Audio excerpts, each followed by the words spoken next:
pikiran kita senantiasa dalam kesadaran Tuhan, dan mulut kita senantiasa menyebut namanya, terus itu disebut zikir. Bismillah.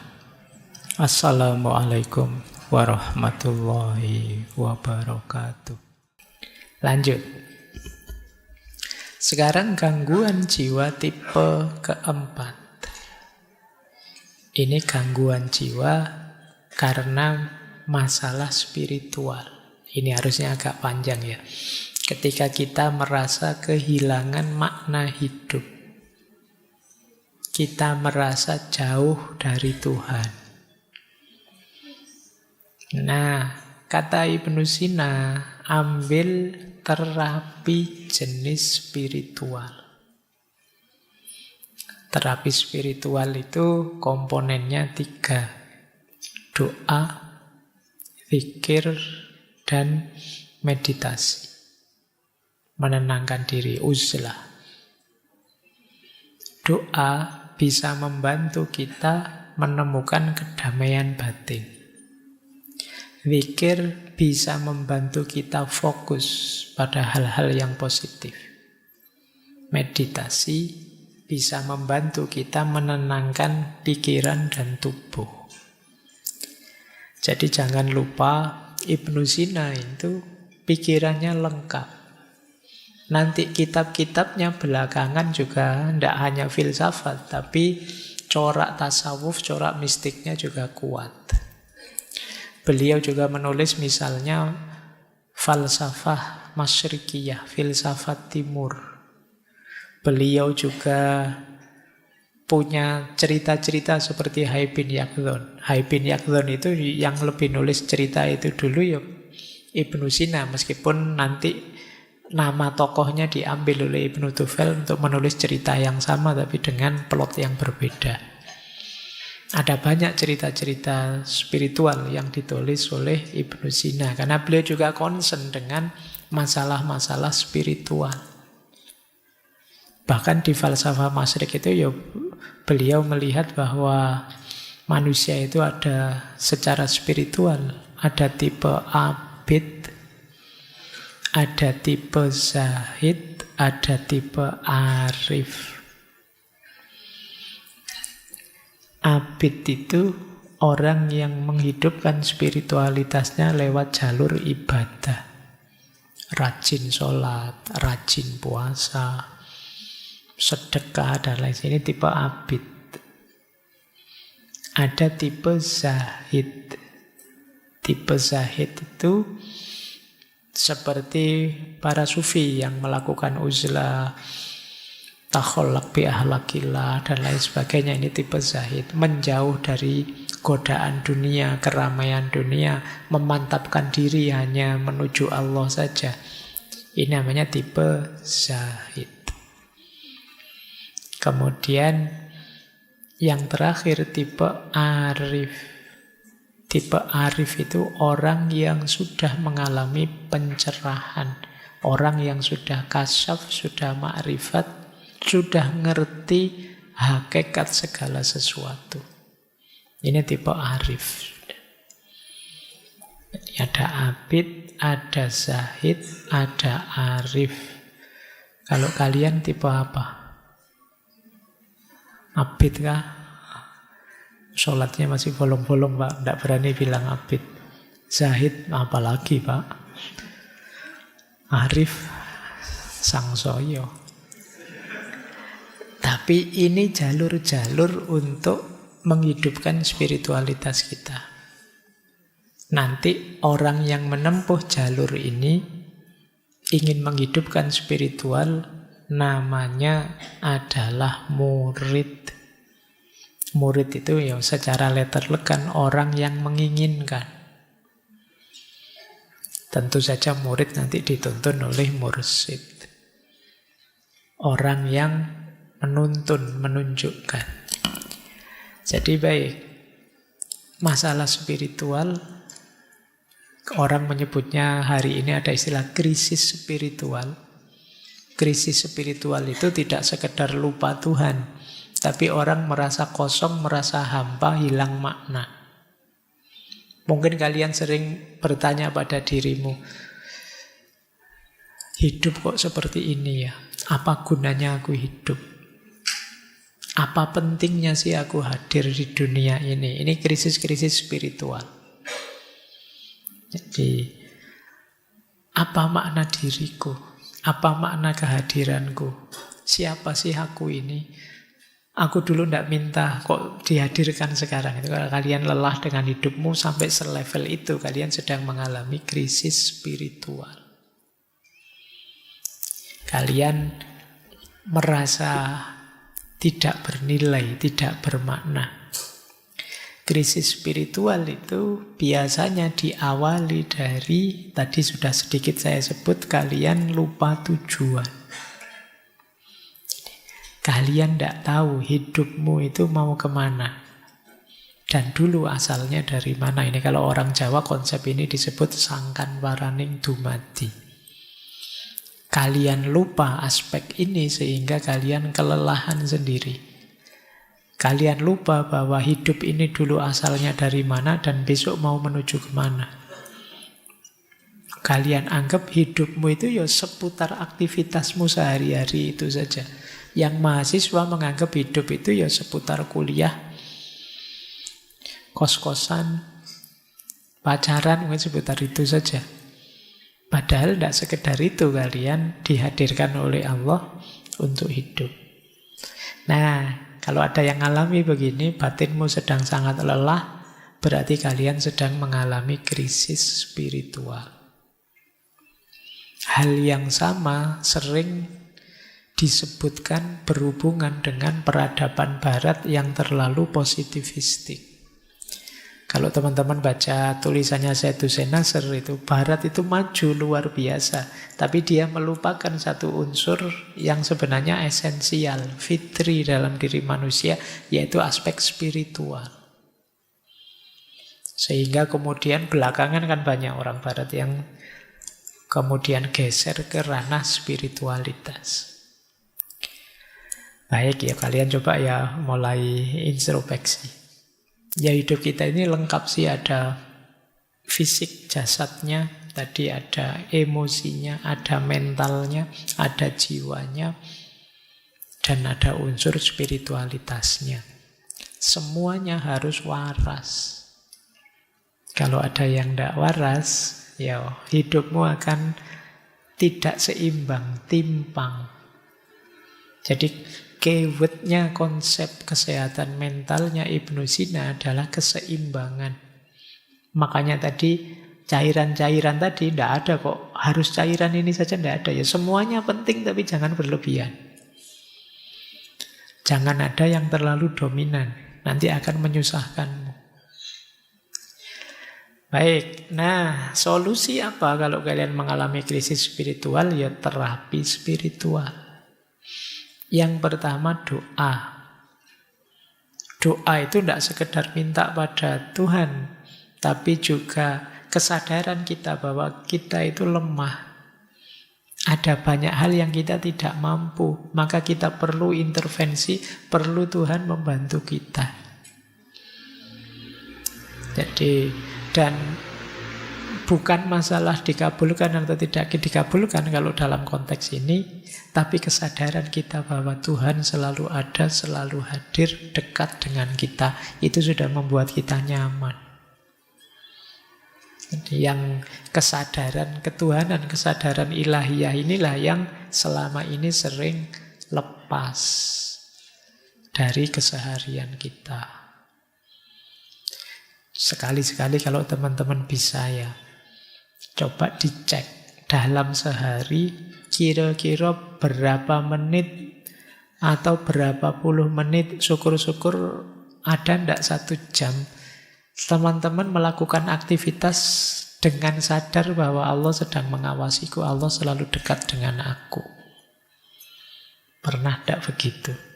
Mungkin sedang kuliah sih dengan dosen, saya kuliah kayak gini, ya Allah ngawasi loh ya saya. Nah itu pernah, kesadaran ini kira-kira berapa persen muncul dalam hidup kita?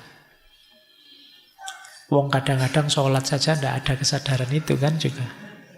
Padahal sholat itu momen ketika kita berhadapan-hadapan dengan Allah, tapi kesadaran itu juga tidak muncul. Kayak kita ngobrol dengan orang, tapi kita tidak peduli yang kita ajak ngobrol siapa. Ya untungnya Allah itu sangat sayang dengan kita.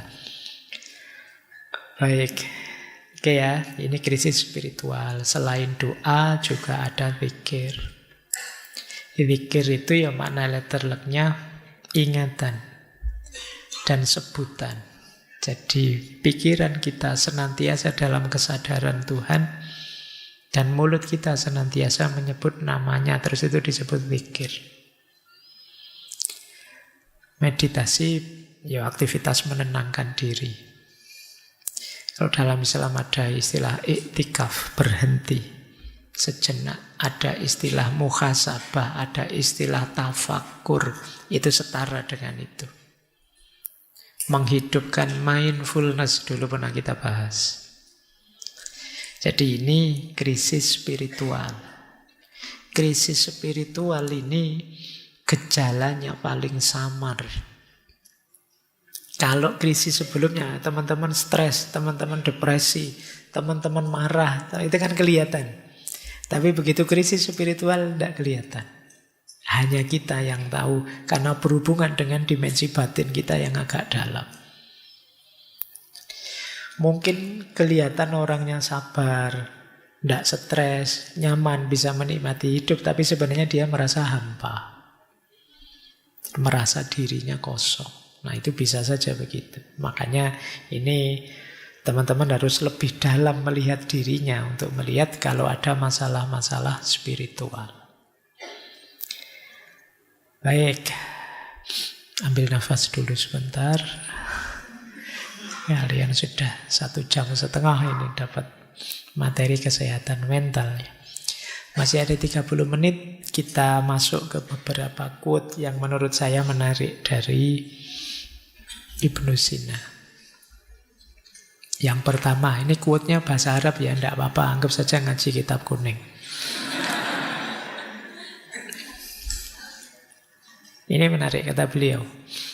Musakinatul auja'i al-masyu at-tawilu wal insighalu bima yufrihul insan. Musakinatul auja' itu pereda nyeri. Itu mungkin bahasa Arabnya apa? Paracetamol. Ya, itu musakinatul auja. Pereda nyeri itu apa? Al-masyu at-tawilu, jalan-jalan. At-tawilu yang jauh. Healing. Bahasamu hari ini healing. Ya biasa, kalau kamu sedang pusing terus teman mengejak jalan-jalan yuk tak traktir, langsung sembuh mesti pusing. Jadi al-masyu at-tawilu. Tapi yang menarik yang kedua, wal insighalu bima yufrihul insan. Dan menyibukkan diri dengan hal-hal yang membahagiakan orang lain.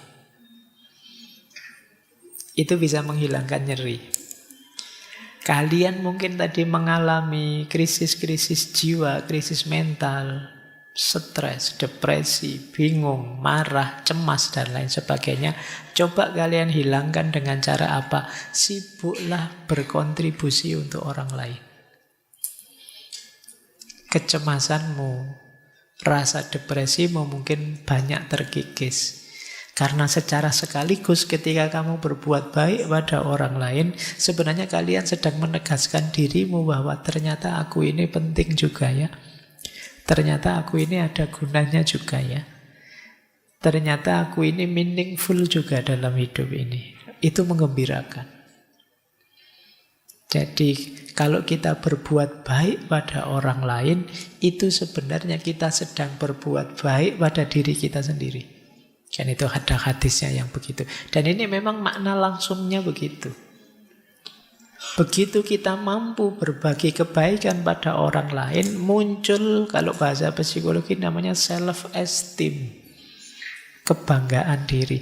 Alhamdulillah meskipun kecil, aku bisa bantu orang lain. Meskipun sepele, hidupku ternyata bermakna juga. Nah, itu yang disebut al-insighal bima yufrihun nas. Ya kalau yang pertama al-masyu atau wil itu memang untuk meringankan hati, maksudnya keluar-keluar sana loh, jangan stuck di situ terus. Kalau kamu di kamar terus murung, terus mengurung diri, ya tidak longgar hidupmu. Biar tidak sumpek lagi, tidak stres. Coba lihat keluar-keluar. Ya ke sekitar-sekitar lah. Pak, saya tidak punya uang, Pak. Keluarnya paling ke kos sebelah. Tidak apa-apa, mungkin di kos sebelah kamu akan ketemu temanmu yang lebih susah daripada kamu. Itu kan kamu terus bersyukur, alhamdulillah. Nasibku jelek tapi ternyata ada yang lebih jelek. Gitu. Itu gunanya kamu healing-healing jalan-jalan keluar. Nah, ini menarik ya satu kalimat ini, musakinatul auja. Lanjut, quote kedua. Nah, ini wanti-wanti dari beliau. Ini yang kadang-kadang kita berat menjalankannya. Ihdharul batnah. Jagalah benar-benar perutmu. Fa inna aksaror ilali innama tatawalladu min fudulit to'ami. Sesungguhnya sebagian besar penyakit itu muncul dari berlebihan makan. Ini nanti hubungannya dengan diet ya. Makanlah yang tepat sesuai kebutuhanmu. Tidak hanya yang bergizi, tapi termasuk tadi ya, yang sesuai kondisi mentalmu. Mungkin kamu perlu memperkuat unsur apa, melemahkan unsur apa. Karena kuncinya ada di makanan. Maka peringatannya Ibnu Sina, ihdharul batnah. Khawatirlah dengan perutmu. Jadi jaga.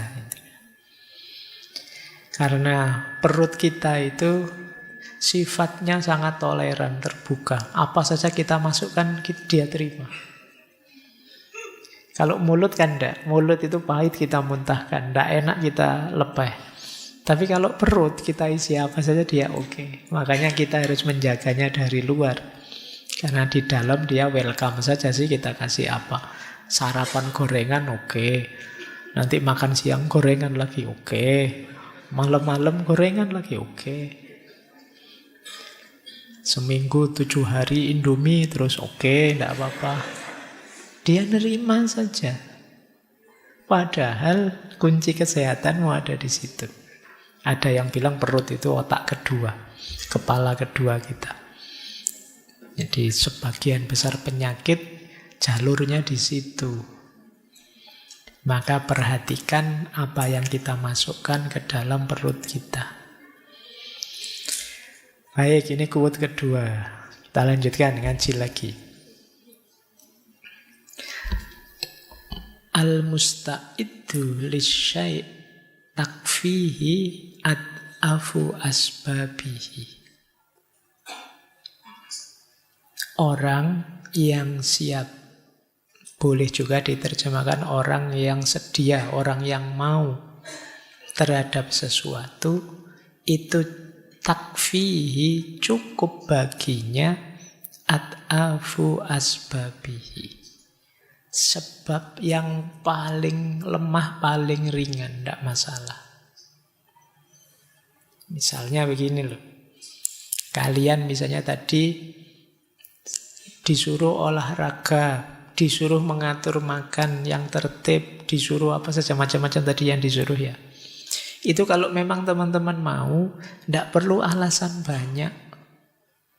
Tidak perlu bikin argumen ini itu, jalan sudah. Tapi kalau dasarnya memang ogah-ogahan, tidak mau, diberi alasan berapapun tidak cukup. Dasarnya memang tidak mau. Disuruh olahraga misalnya, wah alasanmu banyak. Pak, yang rajin olahraga tiba-tiba meninggal juga banyak. Yang rajin olahraga tapi terus sakit-sakitan juga ada. Jadi kamu akan cari 1001 alasan karena aslinya kamu tidak mau memang. Jadi ini mungkin untuk pelajaran kita ya, kalau kamu ngajak-ngajak temanmu apa, entah itu untuk kebaikan apa, acara apa, kok dia nyari 1001 alasan untuk tidak ikut dan tidak mau, jangan kamu paksa, itu memang dia tidak mau. Gitu. Yuk, ikut yuk jadi panitia ini, ikut ngurusi ini yuk. Wah, saya besok ada jadwal kuliah. Enggak kok, tadi dosennya bilang besok kosong kok. Oh iya ya, saya lupa, besok saya mau ada acara apa gitu. Itu sebenarnya ya kamu pahamlah dia enggak mau. Kalau dia mau, al-musta'id lisyai'. Kalau dia memang siap dan mau, enggak perlu alasan berat, enggak perlu alasan banyak-banyak. Ad'afu asbabihi cukup. Alasan paling sederhana, mungkin juga sepele pun cukup. Ini sebenarnya sindiran ya. Mungkin sebagian besar yang saya sampaikan tadi kalian setuju, tapi kenapa kok tidak jalan? Karena kalian tidak mau dan tidak menyiapkan diri. Makanya terus mencari dalih saja, mencari alasan saja. Oke, itu sindiran ya buat kita. Lanjut. Nah, ini agak filosofis.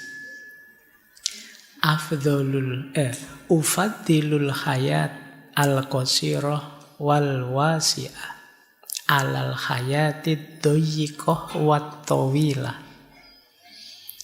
Kata Ibnu Sina, aku lebih memilih hidup yang pendek tapi luas daripada hidup yang sempit meskipun panjang. Bisa dipahami ya? Ini mungkin sederhananya, aku tidak minta umur yang terlalu panjang, pendek juga tidak apa-apa, tapi luas. Luas ini maknanya bisa macam-macam.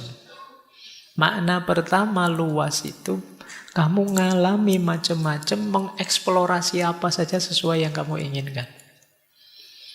Jadi umur saya sih tidak panjang, tapi saya ngerti mana-mana dan ngerti apa-apa, ngerti macam-macam.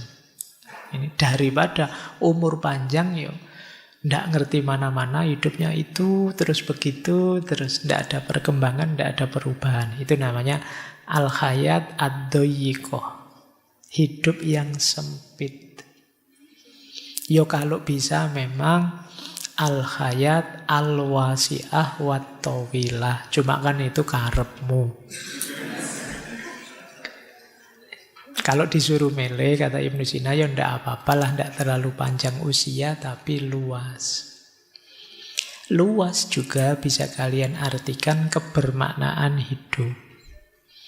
Jadi meskipun usiaku tidak terlalu panjang, aku bisa memberi banyak manfaat ke orang yang sangat banyak, sangat luas. Nah, jadi itu lebih aku pilih daripada usiaku panjang tidak ada gunanya. Nah, ini yang jadi idealnya Ibnu Sina. Makanya beliau sepanjang hidupnya sibuk sekali berkarya, mengeksplor kemana-mana. Biar apa? Dia bisa luas, memberi tambah banyak, mengeksplor lebih banyak. Jadi di usia yang tidak terlalu panjang, beliau bisa kemudian menulis 450. Anggap saja usia beliau berapalah. Misalnya 50-an tahun. Kalau 450, itu ya lumayan. Setahun itu bisa berapa? 8 lebih buku. Itu pun kalau sejak umur setahun sudah nulis buku ya. Nggak mungkin juga ya, mesti nulisnya umur 20-an tahun. Intinya kita nggak ada apa-apanya, wis gitu aja ya. Dan yang beliau sampaikan ini ya memang nek basa Jawane sumbut. Memang beliau orang besar dengan karya-karya besar, manfaatnya sampai hari ini kita rasakan. Terakhir, ini tiba-tiba saya tertarik membawa ini. Mungkin tidak relate dengan tema sebelumnya, tapi mungkin menarik untuk bahan renungan teman-teman ya.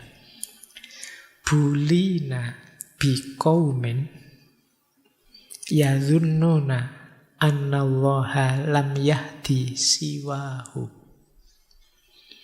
Bulina ini Dari akar kata bala, musibah. Bully. Mungkin istilah bullying itu dari bahasa Arab mungkin ya. Bulina itu kita diberi musibah dengan orang-orang yang menganggap bahwa Allah tidak memberi hidayah kecuali pada kelompok mereka. Jadi maksudnya apa? Ini zamannya Ibnu Sina ya. Beliau menganggap banyak orang yang merasa dirinya dan kelompoknya lah yang paling benar. Kemudian kelompok yang merasa paling benar ini melakukan kezoliman pada kelompok yang mereka anggap salah. Itulah maka beliau pakai kalimat bulina. Kita diberi musibah dengan orang-orang seperti ini. Orang-orang ini kalau salah diingatkan ngeyel. Karena dia merasa yang paling benar. Pokoknya yang benar pasti aku, yang salah pasti mereka. Mental semacam ini memang berat dalam konteks hidup bersama. Makanya beliau menganggapnya ini semacam musibah. Kita diberi musibah dengan adanya kaum yang anggap bahwa Allah itu hanya memberi hidayah mereka saja. Padahal Allah itu yang Rahman Rahim pasti akan memberi petunjuk, memberi hidayah siapa saja. Tapi mereka menganggap yang diberi hidayah oleh Allah itu hanya mereka saja. Nah, cuma ini zamannya Ibnu Sina ya. Zaman sekarang mungkin tidak ada. Tidak ada bedanya. Baik. Ya ini tiba-tiba saya lihat quote ini kok menarik, saya bawa. Untuk bahan renungannya teman-teman. Tidak untuk nembak orang lain ya. Untuk introspeksi kita. Jangan-jangan kita orang itu. Jangan-jangan musibah itu kita. Betapa ruginya kalau kita hidup sekali ternyata jadi musibah bagi orang lain. Dengan karakter ngeyel kita, merasa benar sendiri kita. Baik, saya kira itu ya untuk malam hari ini. Saya tidak berani memanjang-manjangkan lagi, khawatir teman-teman kena gangguan jiwa nanti. Semoga pulang dari sini tetap sehat ya, lahir dan batin.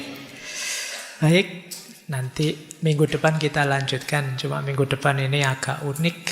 Mungkin konsepnya tidak sesantun konsep-konsep sebelumnya karena kita akan belajar dari Michel Foucault. Ini pikirannya agak kontroversial tentang sehat dan tenang dan normal. Ya untuk wawasan kita saja, semoga ada yang manfaat. Dan nanti di minggu terakhir kita akhiri dengan konsep yang baru hype, namanya slow living. Oke, saya akhiri untuk malam hari ini. Kurang lebihnya mohon maaf. Wallahul muwaffiq, wallahu a'lamu bissawab. Wassalamualaikum warahmatullahi wabarakatuh.